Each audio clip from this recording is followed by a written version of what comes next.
환경 설정을 좀 저장을 시켜 놓도록 하겠습니다. 에이싱크 스토리지를 조금 추가를 해 볼게요.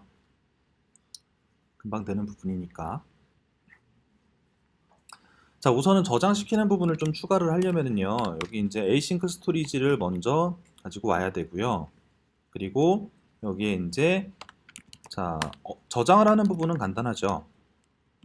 에이싱크 스토리지에 set 아이템으로 저장을 하고, 그런 다음에 이름을 동일하게 라지 텍스트란 이름으로 해가지고 이 밸류를 저장을 하는데, 제일 중요한 거 에이싱크 스토리지는 항상 스트링만 저장이 되니까 스트링이 아닌 값은 꼭 토스트링으로 변환을 해서 넣으셔야 된다라는. 자, 그런 다음에 앱JS에서 앱JS가 처음 생성되는 시점 컨스트럭터. 자, 컨스트럭터에서 여기 이제 로드 세팅즈라는 이름의 함수를 하나 만들고요. 그래서 로드 세팅즈라는 함수 안에서는 에이싱크 스토리지 위에 임포트가 안 됐네요.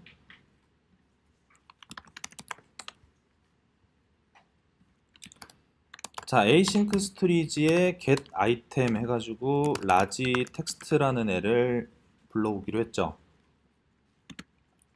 그렇게 해서 콜백 처리를 할 건데, 콜백 처리를 하지 않고 이 함수를 async 함수로 바꿔서 얘를 await로 받아오도록 하겠습니다. 그래서 여기 이제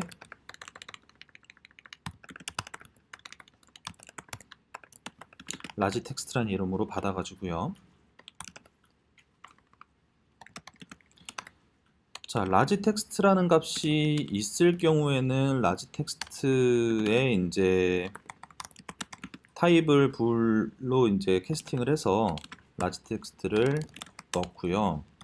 아닌 경우에는, 없는 경우에는 false로 설정을 해가지고, 위에 config 임포트가 안 됐습니다만 이따가 해주기로 하고, config에 라지 텍스트에다가 이렇게 할당만 해주면은, 제가 오타를 냈네요.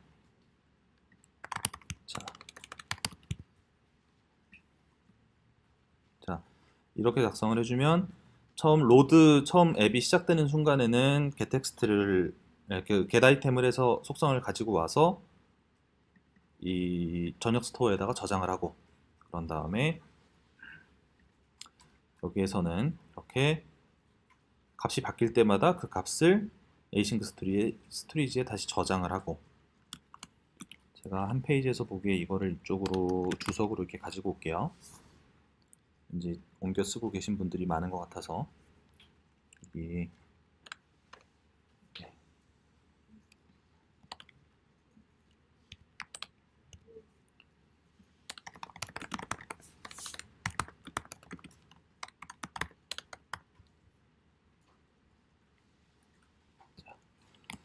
동작 먼저 보고 와서 다시 코드 보여드릴게요. 환경 설정 가서 제가 텍스트 크게 만들어 놓고, 그리고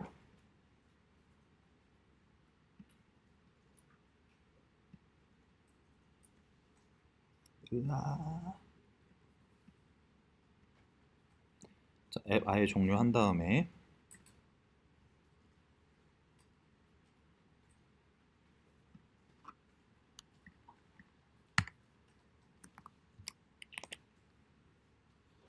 다시 해보면은 저장이 돼 있어서 그대로 유지가 되죠.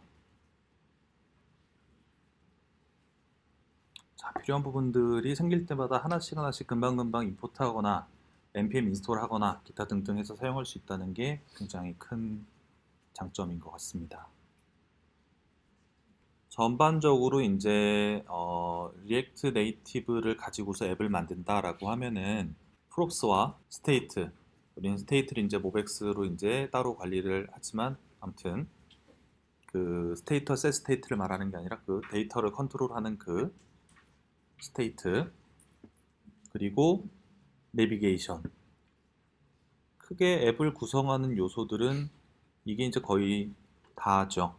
그래서 사용자 인풋이 좀 많아지게 되면 사용자가 입력해야 되는 인풋의 종류가 좀 많아지게 되면 뭐 예를 들면 뭐 회원가입 같은 그런 어, 보람 없이 작업량 많은 그런 부분들이라든가 뭐 그런 것에는 좀 더 많은 양의 데이터가 바인딩되고 업데이트되고 그리고 이제 페이지를 표시를 하게 되면 좀 더 많은 양의 텍스트와 이미지들이 화면상에 표시가 되고 효과적으로 화면 표시를 하기 위해서 뭐 리스트 같은 것들을 사용을 하게 되고요.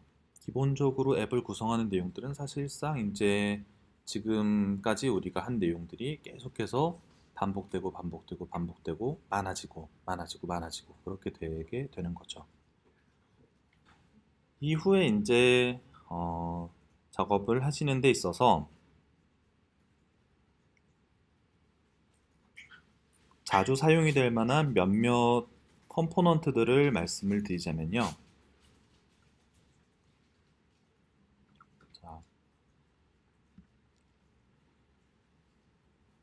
의외로 많이 사용되는 액티비티 인디케이터, 그 로딩되는 부분에 그런 이미지 같은 거를 처리를 할 때 이것도 이제 뭐 이게 좀 커스텀된 그러니까 직접 만든 애니메이션 효과를 넣으실 게 아니고 그냥 단순히 그 로딩이 되고 있다는 화면 표시 정도가 필요하다라고 할 때 액티비티 인디케이터 굉장히 많이 사용이 되고요. 저 뷰는 지금 이제 안드로이드에서는 저 형태로 나오고 iOS에서는 iOS 쓰시는 분들이 많이 보실 수 있는 그 이렇게 뭐지 타원들 모여서 이렇게 원 모양 나오는 거 그거 있죠? iOS는 iOS 기본 인디케이터가 출력이 됩니다. 그래서 이것도 각각 시스템에 있는 기본 형태를 써도 그렇게 무방하다 하는 경우에는 이쪽을 사용을 하시게 되고요. 자, 그 이미지는 오늘도 썼습니다만 이미지가 많이 사용이 되고 그 이미지 외에 여기 여긴 안 나와 있네.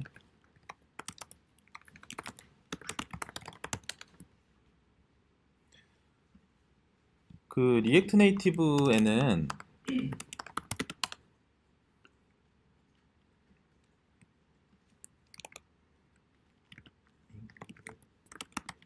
자, 리액트 네이티브에는 백그라운드 속성에 컬러만 있고 백그라운드 이미지 같은 속성이 없어요. 그래가지고 그런 환경이 좀 필요하다 할 때에는 이미지 백그라운드라고 제공이 되는 컴포넌트가 있습니다. 리액트 네이티브 내에 있습니다. 그래가지고 그 표시를 해야 되는 컨텐츠와 백그라운드 속성을 이런 식으로 지정을 해서 쓰는 부분들이 있는데 이거를 또 굉장히 많이 쓰시게 되고요. 자, 그리고 컴포넌트 중에서 여기 이제 스크롤 뷰라고 있습니다. 컨텐츠가 길어지면 자동으로 스크롤이 되지가 않고 반드시 스크롤 뷰에 감싸져 있는 객체만 스크롤이 됩니다. 스크롤 뷰에 감싸지지 않은 컨텐츠가 화면 밖으로 넘어가게 배치가 되면 그냥 어, 스크롤 되지 않고 넘어간 부분들은 표시가 안 되고 그냥 잘려 보이는 거거든요. 그대로 끝이거든요.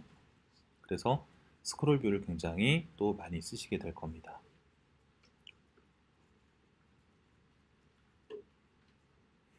스위치 텍스트 인풋 같은 것들은 오늘 다 사용을 했고요. 그리고 저번에도 한번 말씀드린 바 있지만 화면에 그러니까 그 HTML을 섞어 쓰는 게 아니라 그 마치 아이프레임이나 뭐 그런 것처럼 화면의 일부 영역을 통째로 웹페이지를 표시를 해야 될 필요가 있을 때 그럴 때에는 이 웹뷰가 사용이 됩니다. 그래서 뭐 앱 내에서 이제 뭐 공지사항이나 뭐 이벤트 알림 뭐 이런 종류의 페이지들 그래서 그런 것들이 네이티브 뷰 상에서 표현이 되지 않고 뭐 간단한 HTML 같은 것들이 만들어져서 뭐 실제 뭐 서비스되고 있는 웹페이지 상에 있는 주소가 뭐 내부에 이제 그 모달 팝업 같은 데 표시가 돼야 된다든가 뭐 그런 화면에서는 웹뷰가 많이 사용이 됩니다. 음,